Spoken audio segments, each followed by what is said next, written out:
Mobile servicing প্রশিক্ষণ ও সেবাদাতা প্রতিষ্ঠান আইফিক্স ফার্স্টের উদ্যোগে মোবাইল ইন্ডাস্ট্রির টেকনিশিয়ানদের অনুপ্রাণিত করতে দেশে প্রথমবারের মতো অনুষ্ঠিত হলো টেক ট্যালেন্ট অ্যাওয়ার্ড 2024।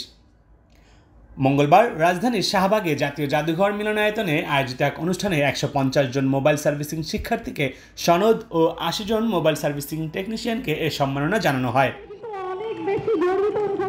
কেমন আছেন সবাই? এ সময় আইফিক্স ফার্স্টের প্রধান নির্বাহী কর্মকর্তা জনাব আকিবুল ইসলাম বলেন, মোবাইল সার্ভিসিং বিষয়ে প্রশিক্ষণ নিয়ে দক্ষ হয়ে ওঠা 80 জন টেকনিশিয়ানদের অনুপ্রেরণা ও তাদের ভালো কাজের স্বীকৃতি দিতেই আমাদের এই আয়োজন। এছাড়া তিনি বলেন, আমরা আশা করি গ্রাহক সেবার মান বজায় রেখে দেশের মোবাইল সার্ভিসিং ও রিপেয়ার ইন্ডাস্ট্রির সুনাম তাদের হাত ধরে সারা দেশে ছড়িয়ে পড়বে। প্রযুক্তির আপডেটের সাথে সাথে আমরা যদি আমাদের ব্রেইনের সফটওয়্যার আপডেট না করি তাহলে কিন্তু পিছিয়ে পড়ব।